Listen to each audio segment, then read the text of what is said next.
What happened to the Warriors? Yeah, well, I think, and I'll let Blake have his say. He's a lot closer to them than I am, but it was a year that you could sort of write off as a learning experience, and they did okay considering, but that final game left a really sour taste in everyone's mouth. I thought it was embarrassing performance, effort-wise, disciplinary-wise. I think they're certainly in the top 8 sides on talent, but they were well down the ladder because they just couldn't put it together. The coaching, the strategy, in and out of games. I thought it was, if you're going to give scores for a season, I'll give it a D. I was a bit disappointed, and it was a really poor way to end the season. Blake, there've been whispers over here about their recruitment and the fact that they've picked up players like Kane Evans and Matt Lodge, who I guess come with a wee bit of baggage. Your thoughts on that? I woke up to a couple of abusive messages today because Sorry about that, mate. I had a few last night. Sorry. No, not nude pics. I was on radio the other day and I said they should let Kane Evans look elsewhere. And someone had written down that I said they should sack him. Now, I didn't say they should sack him because he hasn't had a sackable offence, so you can't sack the bloke. I'm just saying that the money is on, and I'm looking towards next year. I don't think he makes their forward pack. Now, I went through the Tohu Harris, Ben Murdoch, Masila, Matt Lodge, who I reckon him and Adam Fanua-Blake will be awesome as a 1-2 punch. I think he's been good since we've had him, except obviously that last game where he sort of blew the casket. But, I mean, it just looked like they tapped out. And I don't think that, Kane Evans will make that team next year. That's all I was saying. Their run when I was getting abused, I didn't say sack him. I said let him go, and I don't think he'll make the team next year. So, I mean, the season I'll probably go with Fisky. I mean, there were some bright parts there. We got Reece Walsh, who is looking good for the future, and like I said, that forward pack next year will be enormous if we get everyone on the park at the same time. So things are looking brighter. I mean, let's get it from a true Warriors fan who I think it's around March, every year he goes, this is our season. This is our season. Carl, is it your season next year? Of course it is, Paul. Of course it is. It's our season every year. Just going back to that Titans game, I felt like watching it. It was the culmination of the last 2 years of frustration, probably just exploding. You kind of see it coming for the last few weeks. I guess they had that crack at the finals. They got close. They missed out. Probably a little bit pissed about that. Got the news that they're unlikely to be playing in New Zealand again next year. A little bit pissed about that. A few jabs from a few players and in the right places, and it just kind of all exploded. It was at the time. I'll be honest, I was laughing watching it. It was laughable. Like they were blowing up about nothing. Matt Lodge was one of the biggest brain explosions you ever see. We got a little bit of insight into New York City, I think. Wow!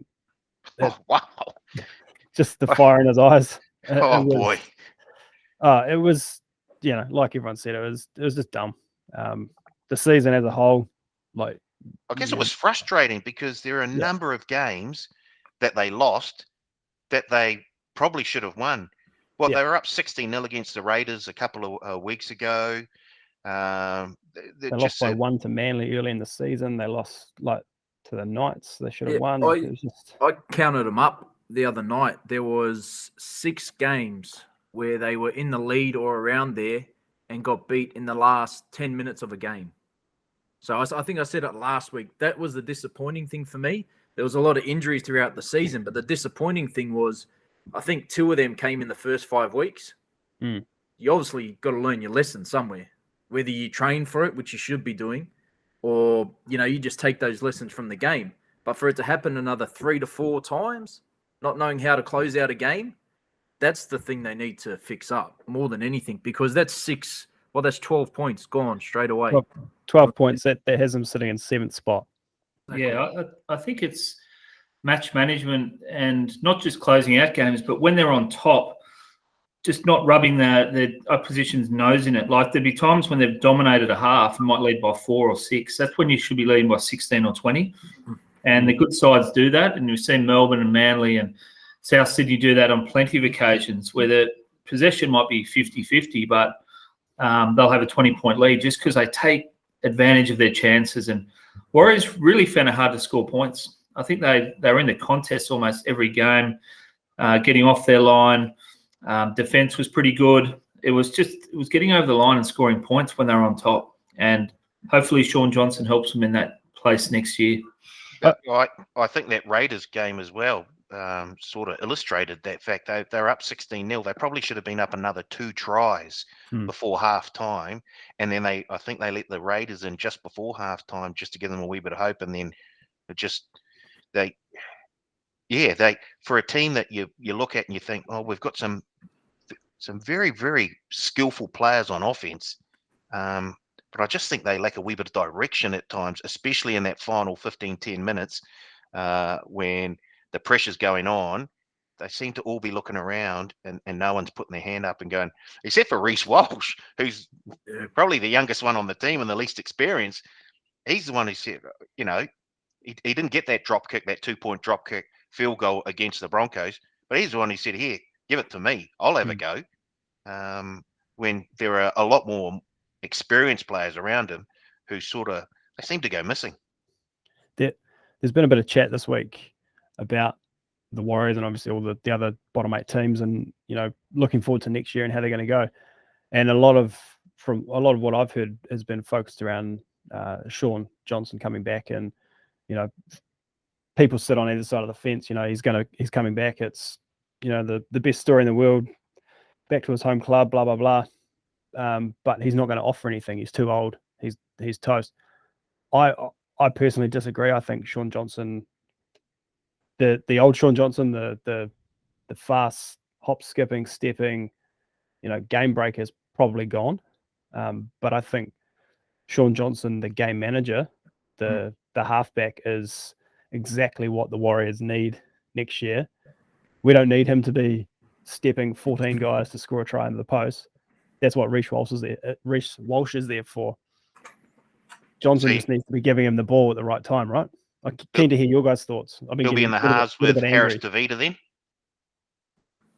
I'd say so. Yeah, I totally agree with Carl. I totally agree with that sentiment. We saw Benji cross that line in about 2010 to 2012, going from the will of the wisp to the experienced game manager. And actually, I think it might have been 2010, Blake. That was probably his best year, I remember. He went from just chiming in to dictating and dominating the game. So, yeah, I think Johnson can do that. And he's got enough skill and pace around him to let them do all the fun and games. And he can just kick deep, chase, set up the plays and make sure the side executes. Yeah, I agree with both of you. And that you took it out of my mouth, Fisky. Benji straight away comes to mind, how he's changed his game. So, yeah, I think you're right, Carl, there. The only thing was, I don't know whether they'd use Cody as a half, because with Sean as the controlling half, then you've got a bit of speed coming off her. I don't think Chanel's got that speed, but, I mean, I'm not the coach, but we'll see what happens. I think Shawnee will be there as a game manager and still have a bit of flair here and there as he does. Are they trying to ship Cody? Because he didn't get much game time the last sort of month of the comp. I think he was saying originally that he wanted to. I know he's just had a second bub, so I don't know if he wanted to stay in Brisbane, but they're going to be there next year anyway. So I'm pretty sure the Warriors are in Redcliffe next year for 2022. I don't know whether they're going to even come home, to be honest. So, yeah, I don't see why they wouldn't move him or why he would want to move. He said he's contracted here, so I mean, I don't see him as a bad option coming off the bench as a number 14 or even as a half. So he'd be good there. Yeah, they need him. Right. I think we've seen with Penrith this year, you don't just get rid of players Imagine they let Matt Burton go to the Bulldogs. You don't let go of players, you keep them because you don't know what's going to happen. And turns out Burton's pretty much played every game of the year, and they're top 3 players. And Yeah, played almost every position in the back line as well for the Panthers. I think you keep Nikorima because he can chime in at dummy half, in the halves. You don't know what's going to happen with injuries. He might play out of his skin and be starting every game. Who knows? Is he a better hooking option than Egan? Yeah, he might be. Heard a lot about Egan this week too, and how terrible he's been. I don't think he had a bad year. Mate, that's like he was copping a lot of slack at the start of the year. But the thing is, people were trying to get him to be a Api Coruscant, Brandon Smith, or a Harry Grant, one of these players. You can't have, every position can't be the best player in the game. Maybe not even the top 10. You need role players. But what he does good, he's crafty. So he's more of an old school hooker, as show one way, go the other, or do a little bit of deception around dummy half. He doesn't actually have that speed. But in saying that, he doesn't always have to with the front rowers he's got, with the forward pack he's got. So I think, like you just said, made a pass mark for me for the year for him. I think he was good. He was deceptively good, and we missed him when he wasn't there. Yeah. I'm glad you brought up pass marks, because what mark do you give the Warriors overall for the season? I'll chime in. I've given him a D. I know it's harsh, but I expected big things for that roster. I actually believe, and I still stick by it, it's a very good side. I think they're better than your 7th and 8th place sides on the ladder now, and I think they should have made the 8. Yeah, I'm gonna give them cut them a bit of slack, maybe a C, just because of the unwariness again about whether they're coming home. They are coming home to versus the Dragons. They're not. They come home for a week, got to come back.